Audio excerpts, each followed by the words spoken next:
Bueno, buenas tardes. Continuando entonces con la patología de la colecistitis aguda, nos vamos a dedicar en esta segunda clase o en este segundo video a lo que corresponde a la presentación clínica, los diferentes estudios paraclínicos y el tratamiento de la colecistitis aguda. Desde el punto de vista clínico, vamos a tener cierta noción de los antecedentes personales del paciente o de la paciente, como dijimos es más frecuente en las pacientes de sexo femenino. Vamos a interrogar acerca de la historia previa de cólicos biliares, si los mismos eran a repetición o no, si se desencadenaban con la ingesta de ciertos alimentos. Sabemos que los alimentos ricos en grasa van a actuar como desencadenantes del cuadro del cual estamos hablando. Desde el punto de vista clínico se va a manifestar como un dolor en el cuadrante superior derecho o en el hipocondrio derecho, lo que definimos el hipocondrio derecho, que clásicamente se menciona que se irradia al dorso, al hombro y a la escápula homolateral, y que desde el punto de vista se conoce como el signo de Kerr.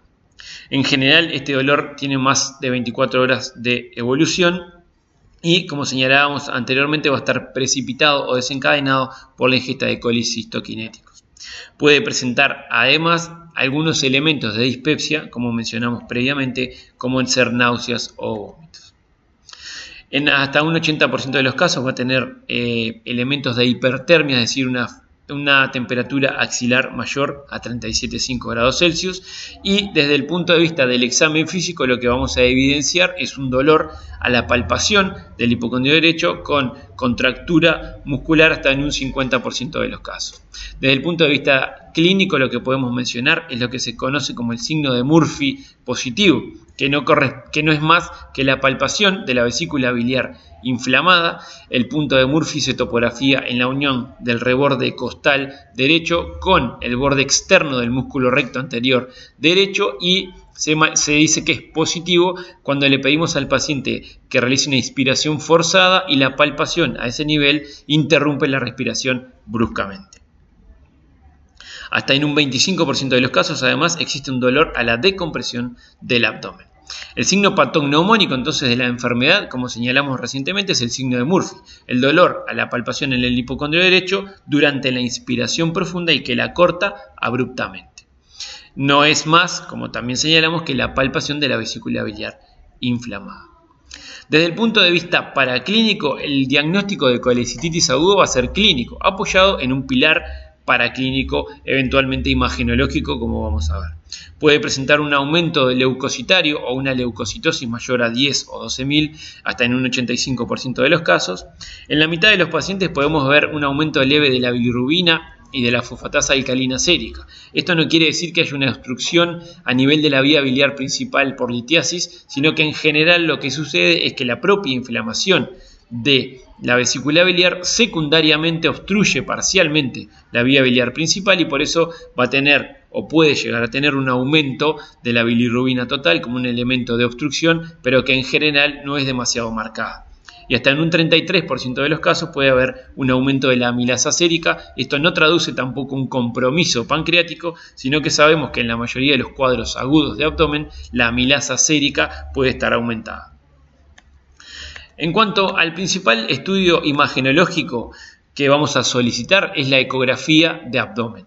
La ecografía de abdomen es un estudio que es no invasivo, sabemos que es técnico dependiente, va a depender de la pericia que tenga el imagenólogo o el ecografista para realizar el estudio, pero en general nos puede aportar mucha información como ser elementos directos o eventualmente indirectos, pero lo que a nosotros nos va a interesar de manera destacada es, en primer lugar, las alteraciones parietales. Vamos a definir a la colecistitis agudas cuando hay un engrosamiento parietal que lo definimos mayor a 4 milímetros. Las paredes vesiculares en condiciones normales, una vesícula de paredes finas, el grosor parietal es de unos 2 a 3 milímetros. Si presenta entonces un engrosamiento parietal o unas paredes vesiculares mayores a 4 milímetros, va a ser patognomónico de una colecistitis aguda, de una inflamación.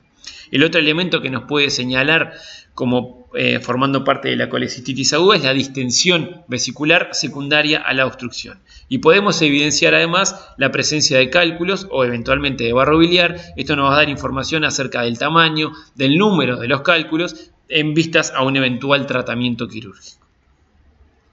Nos puede brindar además elementos de complicaciones locorregionales, como ser una colección líquida perivesicular, abscesos hepáticos, etc.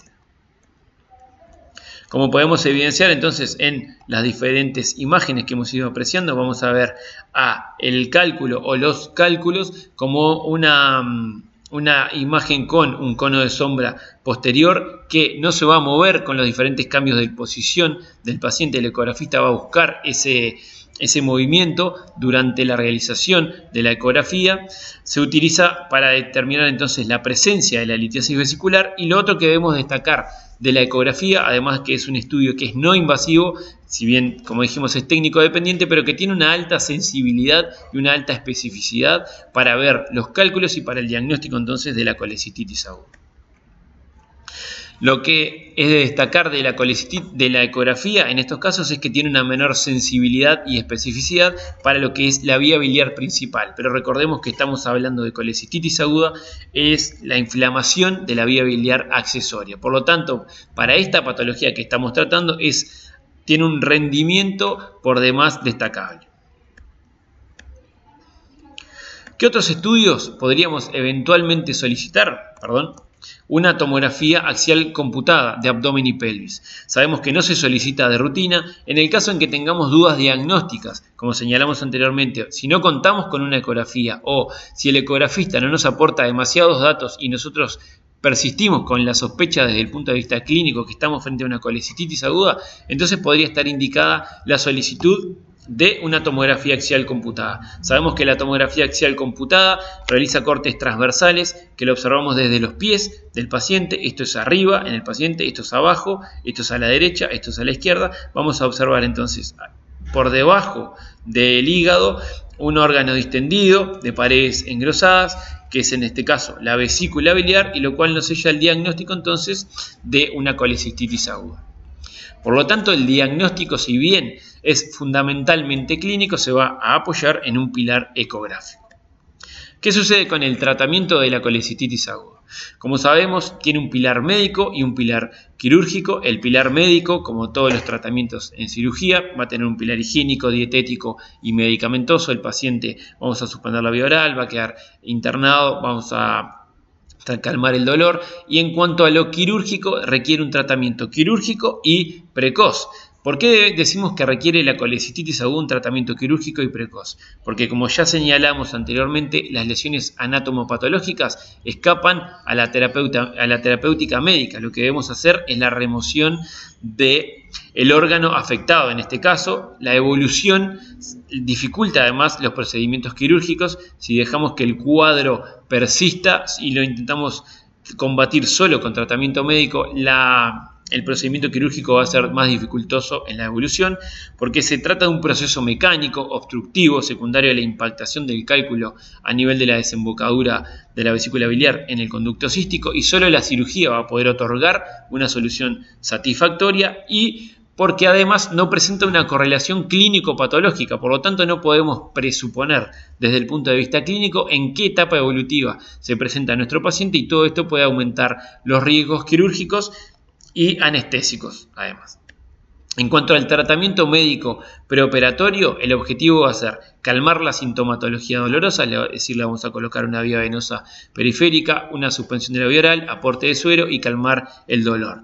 La corrección de las alteraciones del medio interno y/o el soporte de órganos en falla y la antibiótico-terapia.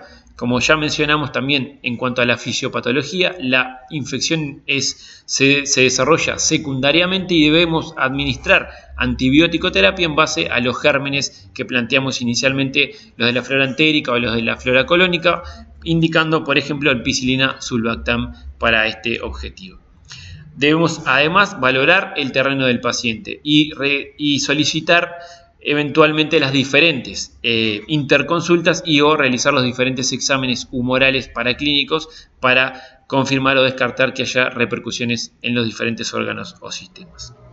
En cuanto al tratamiento quirúrgico, vamos a contar con un tratamiento quirúrgico definitivo y de elección, que vamos a tener dos grandes opciones. El plan máximo, que es el que realizamos frecuentemente, que consiste en la colecistectomía, Hoy en día el abordaje o el estándar para la colecistectomía es el abordaje laparoscópico, ya sea de coordinación o de urgencia, como en este caso, con una eventual exploración de la vía biliar. Eso puede quedar un poco a criterio del cirujano, y sabemos que podemos contar en el caso de pacientes con muy mal terreno, que no toleren una cirugía o en los cuales podemos no reconocer el pedículo cístico, es decir, no podemos no reconocer por el proceso inflamatorio el conducto cístico y la arteria cística. Para evitar una eventual lesión de la vía biliar principal durante la cirugía, podemos recurrir a este plan mínimo como la colecistostomía. Otro ejemplo de clara indicación de colecistostomía puede ser, por ejemplo, una paciente embarazada en el tercer trimestre.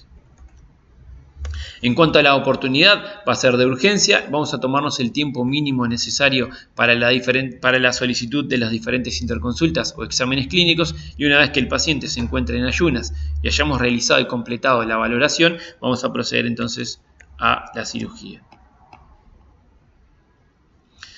¿Qué pasa con el abordaje? Como mencionamos anteriormente, entonces el gol estándar es el abordaje laparoscópico. Sabemos que mediante el abordaje convencional, ya sea mediante una transversa o de hipocondrio derecho o una incisión subcostal, vamos a lograr el mismo resultado, es decir, resecar el órgano y eventualmente realizar la exploración de la vía biliar en forma palpatoria. Esto podemos mencionar que es la única ventaja del abordaje abierto sobre el abordaje laparoscópico, es decir, la palpación de los diferentes órganos. El abordaje laparoscópico tiene todas las ventajas del abordaje con estas características o mini invasivo, una rápida recuperación laboral y social, mejores resultados estéticos, mejor manejo del dolor posoperatorio y una rápida reincorporación a la vida social y laboral.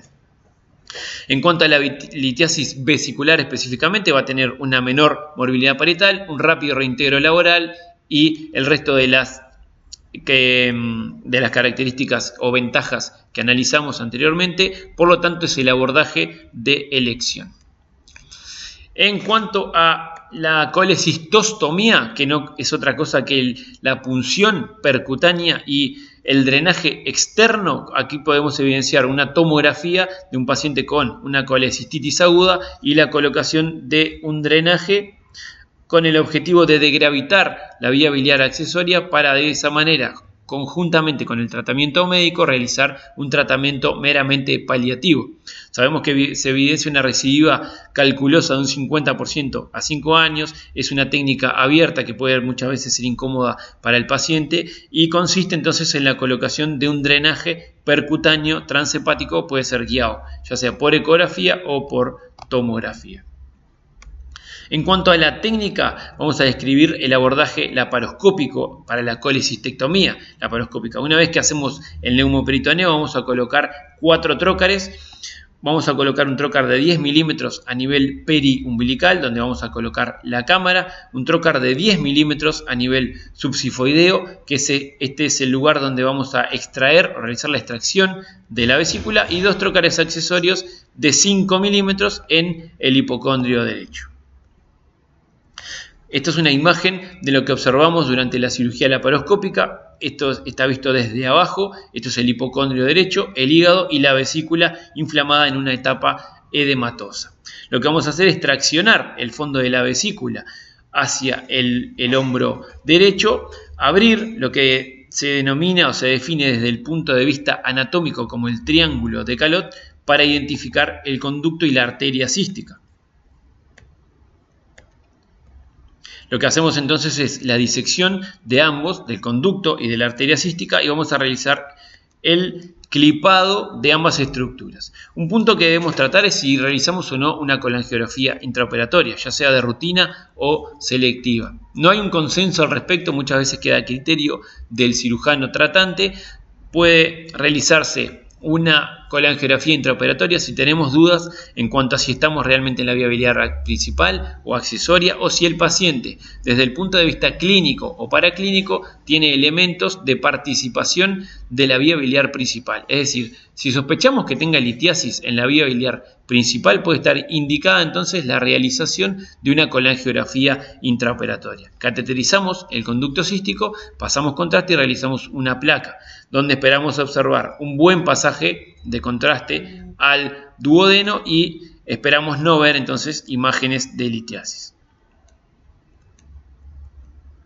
Una vez que eventualmente hemos realizado o no la colangiografía intraoperatoria, vamos a proceder al clipado de las diferentes estructuras, un clipado doble proximal y un clipado simple distal, la sección entre ambos, y vamos a completar la colecistectomía de cuello a fondo para realizar entonces luego la extracción de la vesícula biliar por el trocar epigástrico, como señalamos anteriormente. En cuanto al pronóstico de la colecistitis aguda, es variable, va a depender, como en la mayoría de las patologías quirúrgicas, del estado general del paciente, de la edad y de la existencia o el desarrollo de diferentes complicaciones o comorbilidades. La colecistostomía tiene una mortalidad más elevada, dado que muchas veces son pacientes en peores condiciones desde el punto de vista general. Y en cuanto a la profilaxis, lo que es imprescindible, no podemos actuar frente al desarrollo de la colecistitis. Lo que sí podemos prevenir su formación en aquellos pacientes que sabemos que son portadores de litiasis vesicular, e incentivar o estimular la cirugía de coordinación, es decir, la colecistectomía de coordinación, para prevenir el desarrollo de la colecistitis. Nada más, muchas gracias.